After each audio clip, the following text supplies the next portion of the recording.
जम्मू कश्मीर का budget parliament में present करना, पार्लियामेंट के जरिए बनाया जाना, यूनियन गवर्नमेंट के जरिए बनाया जाना, ये एक सोवरेन बिट्रेयल है, धोखा है जम्मू कश्मीर के लोगों के साथ। किस स्टेट में ऐसा होता है कि उस स्टेट का बजट वो स्टेट खुद ना बनाए, उन पे वो थोपा जाए, वो फैसले उन पे थोपे जाए। हमसे हमारा हक छीना गया, अपने फैसले लेने का इख्तियार नहीं है, न सिर्फ अपने बारे में फैसले और रास्ते बनाने का इख्तियार नहीं है, बल्कि हम पे फैसले थोपे जाते हैं। उनको वो एज रिलैक्सेशन दी जाए, अगर आज वो 33 साल के 32 साल के हुए हैं, उनको वन टाइम एग्जेम्पशन दिया जाए, वो रिलैक्सेशन दी जाए कि वो अप्लाई कर सके। यहाँ पे यूनियन बजट के साथ साथ जम्मू कश्मीर का भी बजट डिस्कस किया जा रहा है, टेबल किया गया है, डिस्कस तो नहीं किया जा रहा है, टेबल किया गया है, क्योंकि डिस्कशन में अभी तक सिर्फ एक मेंबर के अलावा जो कि जम्मू कश्मीर से ताल्लुक रखते हैं, उनके अलावा जम्मू कश्मीर के हवाले से किसी ने बात नहीं की।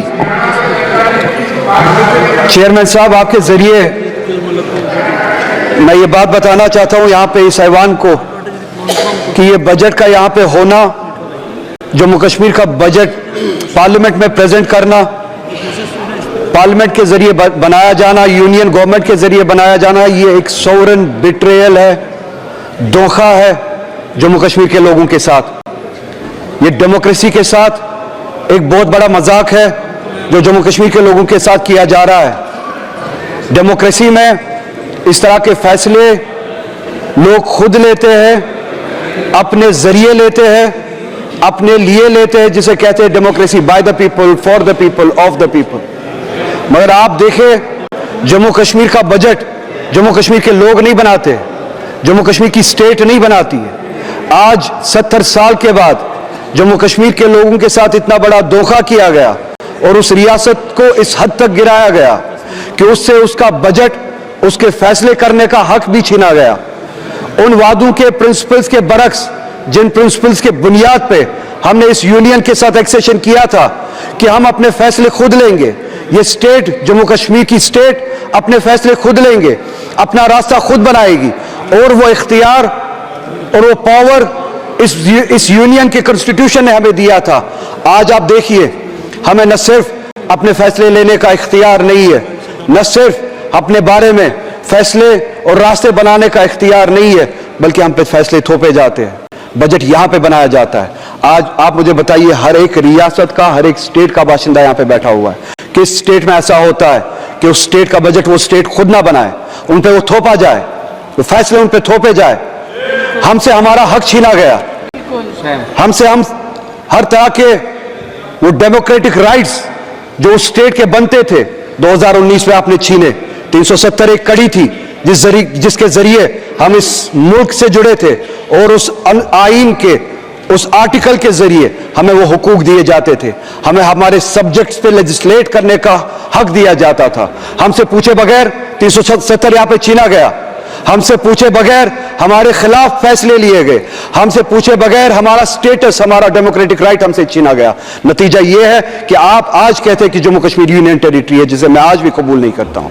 एक ऐसी रियासत जिसके पास अपनी लेजिस्लेटिव पावर थी, कॉन्स्टिट्यूशनल पावर थी, आज उनके पास कुछ नहीं है।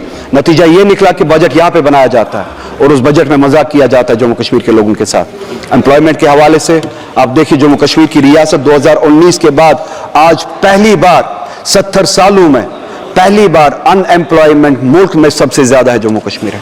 इनके अपने आदाद शुमार पहले नंबर पे या दूसरे नंबर पे आज पहली बार, क्योंकि हमसे हमारे इख्तियारात छीने गए, डिसीजंस हम नहीं लेते, आपका वाइस रॉय वहां पे डिसीजन लेता है, जिसे आप एलजी कहते हैं। नतीजा ये निकला, अनएम्प्लॉयमेंट सबसे ज्यादा है। अनएम्प्लॉयमेंट इतनी ज्यादा है कि अब अगर लोग वहां पे अप्लाई करना भी चाहते हैं, आपके पास उतने रिसोर्सेज नहीं है, जगह नहीं है जिनके जरिए आप वो जो जरूरत है वो पूरा कर सके, वो एम्प्लॉयमेंट दे सके। एम्प्लॉयमेंट के हवाले से आप बहुत सारी लेवल्स पे जम्मू कश्मीर के लोगों के साथ जंगें लड़ रहे हैं। नई रिजर्वेशन पॉलिसी यहाँ पे लागू की गई, हमने नहीं बनाई, जम्मू कश्मीर के लोगों ने नहीं बनाई, यहां पे बनाई गई और वहां पे थोपी गई। 70% रिजर्वेशन बढ़ाई गई, ओपन मेरिट को 30% तक कम किया गया। ओपन मेरिट के लिए अब जगह सिर्फ 30% बनती है।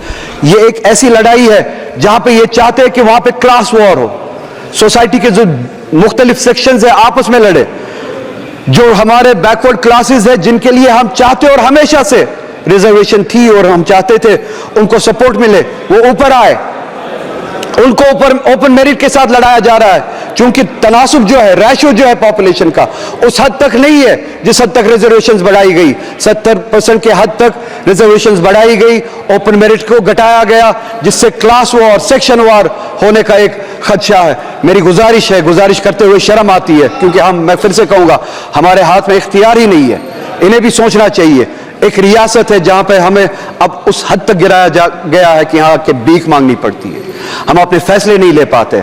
इनसे गुजारिश है ओपन मेरिट को या सुप्रीम कोर्ट की जो कैप है उस हद तक रखे, या पॉपुलेशन का जो रेशियो है, पॉपुलेशन के हिसाब से जो कैटेगरीज है, पॉपुलेशन का जो रेशियो है उस हिसाब से आप रिजर्वेशन करें, ताकि वो जो ओपन मेरिट पे इस वक्त तलवार चल रही है वो ना हो।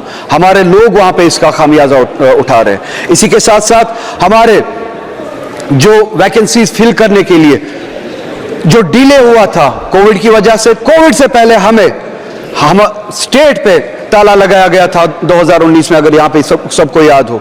उस दौरान स्टेट ने काम नहीं किया, उसके बाद कोविड आया, उसके बाद ये जो वैकेंसीज फिल होनी थी उसके लिए वक्त नहीं दिया गया, वैकेंसीज फिल नहीं की गई। नतीजा ये हुआ हमारे जो बच्चे हैं, लड़के लड़कियां जो है वो अब ओवर एज होना शुरू हो गए हैं।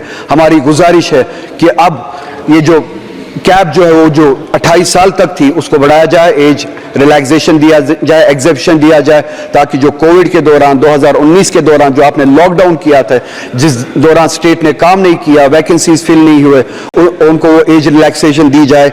अगर आज वो 33 साल के 32 साल के हुए हैं, उनको वन टाइम एग्जेप्शन दिया जाए, वो रिलैक्सेशन दी जाए कि वो अप्लाई कर सके। हॉर्टिकल्चर हमारा बहुत बड़ा सेक्टर है, बैकबोन है। आप उस हॉर्टिकल्चर के साथ भी लड़ाई लड़ रहे हैं 2 लेवल्स पे।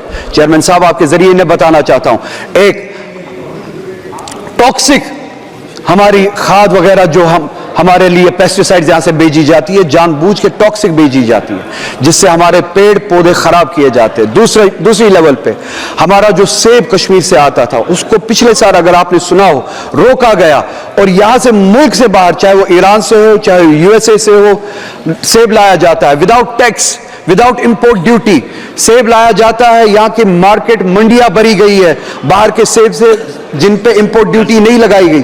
कश्मीर से आने वाला सेब उसको रोका जाता है, कश्मीर की हॉर्टिकल्चर को टॉक्सिक पेस्टिसाइड से खराब किया जाता है। 2 लेवल्स पे हमारे साथ जंग लड़ी जाती है। हमारी इकोनॉमी को कमजोर किया जाता है, हमारे हॉर्टिकल्चर को कमजोर किया जाता है। मेरी गुजारिश है, हम चाहते हैं, जम्मू कश्मीर की आवाम चाहती है कि इंपोर्ट ड्यूटी लगाई जाए, जो बाहर से सेब आता है उस पर इंपोर्ट ड्यूटी लगाई जाए, और जो ये टॉक्सिक पेस्टिसाइड हमें भेजा जाता है उस हवाले से काम किया जाए। ये पेस्टिसाइड हमारे बीच ना भेजा जाए, हमारे साथ इस तरह की जंगें ना लड़ी जाए। हमें जी हाँ, मैं वो बात भी करूंगा। वक्त मेरे पास ज्यादा नहीं है, आपका हाथ घंटी पे है। हमारे साथ हर तरह की ज्यादती होती है, वक्त भी उसी तरह की एक ज्यादती है, मैं जानता हूं। मैं एक बार ना चाहते हुए यहाँ पे दोहराना चाहता हूं, मैं यहाँ पे इलेक्शन की भीख मांगने के लिए नहीं आया हूं। मैं यहाँ पे अपना स्टेटस और अपना कॉन्स्टिट्यूशनल राइट जो 370 के जरिए हमें दिया गया था वो मांगने आया हूं। मगर जाते जाते यहाँ पे ये इस वक्त की स्पीच कंक्लूड करते करते चेयरमैन साहब आपके जरिए पूरे मुल्क को याद दिलाना चाहता हूं कि सुप्रीम कोर्ट ने इस गवर्नमेंट को डायरेक्शन दी थी कि सितंबर तक वहां पे डेमोक्रेटिक गवर्नमेंट कायम की जाए। सुप्रीम कोर्ट की डायरेक्शन के मुताबिक अगले महीने सितंबर का महीना शुरू होने वाला है, मगर अभी तक, बस एक मिनट में कंक्लूड कर रहा हूं, अभी तक वहां के डेमोक्रेटिक वहां के इलेक्शन के लिए अभी भी कोई प्रोसेस शुरू नहीं हुआ है। आपसे गुजारिश है, डेमोक्रेसी के लिए, for the spirit of democracy, उन्हें डायरेक्शन दे, कम से कम सुप्रीम कोर्ट की डायरेक्शन पे अमल करे और वहां पे इलेक्शंस कराए। और यहां पे जैसे कि अखिलेश जी ने कहा, सीटें अगरचे इन्होंने बढ़ाई है, जो ये मुल्क भर में ये मुल्क भर में रिजर्वेशन और पिछड़े हुए क्लासेस के बारे में बातें करते हैं, उस हवाले से ये जवाब दे बजट में और अपने प्लान में जम्मू कश्मीर की असेंबली में इन्होंने उस हवाले से क्या किया है। मैं आपका बहुत ही ज्यादा शुक्रगुजार हूं, आपने मुझे वक्त दिया, वक्त मिलता तो बहुत ज्यादा कहता। इन सभी से गुजारिश है कि ये जो हमने बातें की है इन पे गौर करें और हमारी तरफ से भी बात करें, इनका अटेंशन फोकस जम्मू कश्मीर की तरफ ले, हमारे मसले हल कराए। बहुत बहुत शुक्रिया।